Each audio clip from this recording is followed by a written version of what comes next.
I had a purpose. I wanted to be one of the best basketball players to ever play.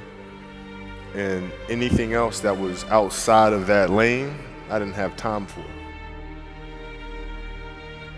There's a quote from one of my English teachers at Lower Merion named Mr. Fisk. He had a great quote that said, "Rest at the end, not in the middle." And that's something I always live by. I'm not going to rest. I'm going to keep on pushing now. There are a lot of answers that I don't have, even questions that I don't have. But I'm just going to keep going. I'm just going to keep going, and I'll figure these things out as we go, right? And you just continue to build that way. So I try to live by that all the time. At what age did that goal become crystal clear? I made that deal with myself at 13 years old. At 13 years old? 13 years old. That's the you deal were I made. crystal clear about it? Crystal clear. And where did inspiration come from? The love of the game. The love of the game, the challenge. Like I would watch Magic play, I'd watch Michael play, and I would see them do these unbelievable things, and I'd say, you know, can I get to that level? I don't know, but let's find out. Let's find out. And so that curiosity to see where I could push this thing led me down that path, I think.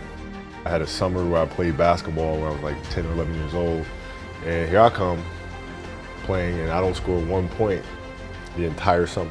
Not a free throw, nothing, not a lucky shot, not a breakaway layup, 0 points. And I remember crying about it and being upset about it. And my father just gave me a hug and said, "Listen, whether you score 0 or score 60, I'm gonna love you no matter what." Wow. Now that is the most important thing that you can say to a child. Because from there, I was like, okay, that gives me all the confidence in the world to fail. I have the security there. But to hell with that, I'm scoring 60. And from there, I just went to work. And I stayed with it. I kept practicing. I think that's when the idea of understanding a long-term view became important. Because I wasn't going to catch these kids in a week. I wasn't going to catch them in a year, right? So that's when I sat down and said, okay, this is going to take some thought, all right? What do I want to work on first? All right, shooting. All right, let's knock this out. Let's focus on this. Half a year, 6 months, do nothing but shoot.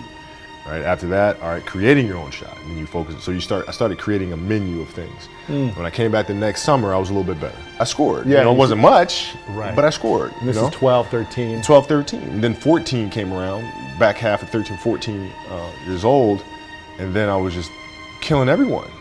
And it happened in 2 years. And I wasn't expecting it to happen in 2 years, but it did, because what I had to do was work on the basics and the fundamentals. Well, they relied on their athleticism and their natural ability. And because I stick to the fundamentals, it just caught up to them. And then my body, my knees stopped hurting. I grew into my frame, and then it was game over. Wow. Were you always competitive from the day you were born? You were super competitive?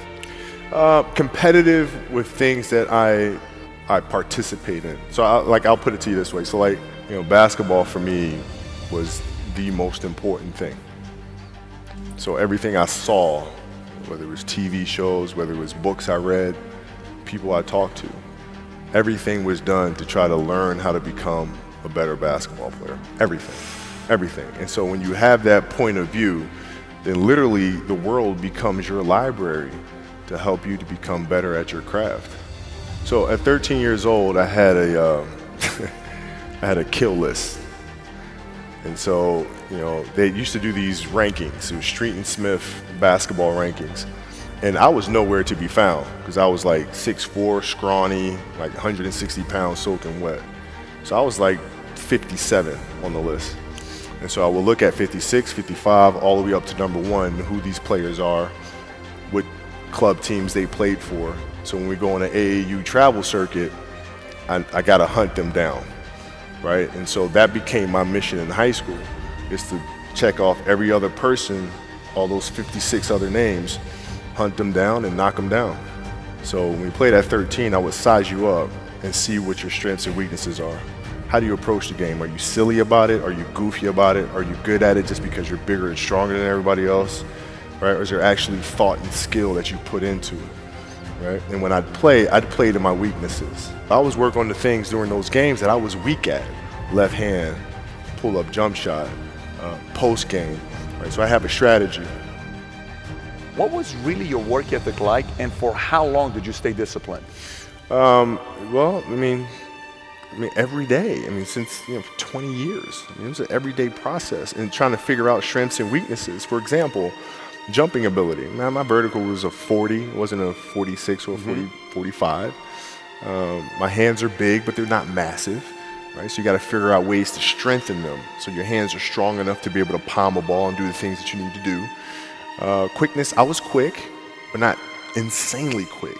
I was fast, but not ridiculously fast, right? So I had to rely on skill a lot more. I had to rely on angles a lot more. I had to study the game a lot more. And but I enjoyed it though. So like from the time I can remember when I started watching the game, I studied the game, and it just never changed. What does losing feel like to you?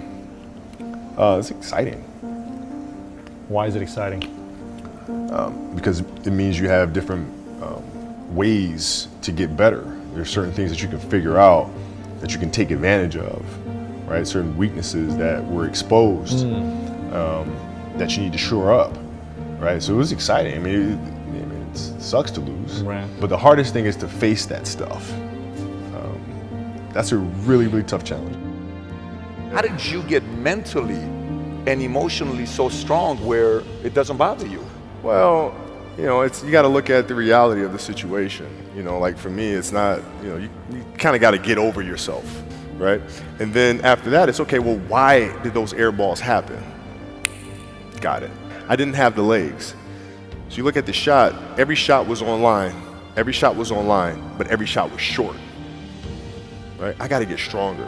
I got to train differently. The weight training program that I'm doing, I got to tailor it for an 82-game season so that when the playoffs come around, my legs are stronger and that ball gets there. So I look at it with rationale and say, okay, well, the reason why I shot air balls is because my legs aren't there. Well, next year they'll be there. You have to do the hard stuff and watch that game and study that game to not make those mistakes over and over again just because you weren't brave enough to face it. So you got to deal with it. Got to deal with it. Face it, learn from it. You don't want to have that feeling again, do you? Right? So you got to really study it, face it, and not to say you'll win the next time you face it, but at least you'll give yourself a better chance. Yeah. It's an obsessiveness that comes along with it. You want things to be as perfect as they can be, understanding that nothing is ever perfect. But the challenge is try to get them as perfect as they can be. And what can you do? It's in your control. So control what you can. You have this mindset, but how did you develop that? I don't know if that's what you call the Mamba mindset, but how did you develop that? And when did it start? It started in middle school and high school. Because a lot of the kids that I was playing against were inner city kids. Yeah. And so they're looking at me as if, okay, this kid's soft. They felt like they could try to be physical or try to intimidate me and do all this other stuff, which they couldn't, right? But now I'm saying, okay, well, you're trying to attack me. How am I going to attack you? How can I mentally figure out ways to break you down? How can I show you that, no, I have the edge, right? And so that's when it first started for me, is figuring out how to get the upper hand on an opponent that way. And what would you do to mentally break people down then? One of the things I would do is, while everybody would be at the cafeteria work, eating and doing all sort of stuff, I'd just go back to the gym. And so that was my way of showing them, yeah, I may be from the suburbs, but you're not going to outwork me. Wow. Like I see a lot of players take vacations with other players that are close friends, and we'll just take vacations just to take vacations, or just hang out just to hang out. Like I never did that. Why not though? Why didn't you do that? Well, because when I retire, I didn't want to have to say, I wish I would have done more. I don't want that. I played games with the flu. I played games with 102-degree fever, man. We had a game against Toronto in 2000. And Vince was tearing the league up. My back was jacked.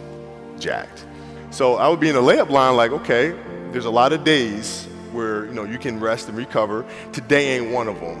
Your back can bother you any other day. That ain't bothering me today. He gonna have to see me today. You're playing against the Golden State Warriors. Score is 107-109. You guys are close to getting into the playoffs. You know exactly what happens in the game. You go up, you're about to take your shot, and then all of a sudden, boom, Achilles happens, right? Friend of mine, Nima, he is here just to listen to. He played ball.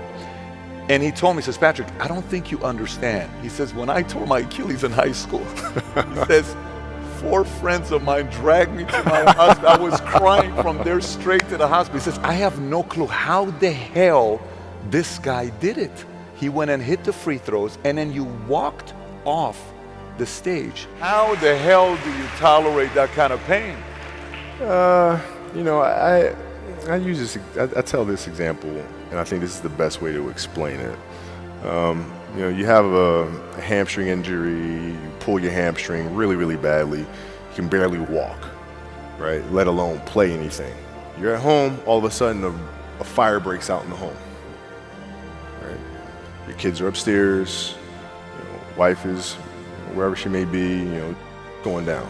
I'm willing to bet that you're gonna forget about your hamstring, you're gonna sprint upstairs, you're gonna grab your kids, you'll make sure your wife's good, you're getting out of that house. And the reason is because the lives of your family are more important than the injury of your hamstring. And so when the game is more important than the injury itself, you don't feel that injury. Not at that time. Went in the trainer's room, my kids are in there, and you know, they're looking at you and stuff, and I'm looking at them, and I'm like, you know, it's all right, Dad's gonna be all right. It'll be fine, it'll be all right, it'll be all right, it'll be all right. As a parent, you gotta set the example. You gotta set the example. This is another obstacle. This obstacle cannot define me, it's not gonna cripple me, it's not gonna be responsible for me stepping away for the game that I love. I'm gonna step away on my own terms. And that's when the decision was made that, you know what, I'm doing it. You gotta lead by example. As parents, you gotta lead by example. If you want your kids to do whatever it is they want to accomplish in life, you have to show them. You gotta show them. The definition of greatness is to inspire the people next to you. I think that's what greatness is or should be. It's not something that lives and dies with one person. It's how can you inspire a person to then in turn inspire another person that then inspires another person. And that's how you create something that I think lasts forever. And I think that's our challenge as people, is to figure out how our story can impact others and motivate them in a way to create their own greatness.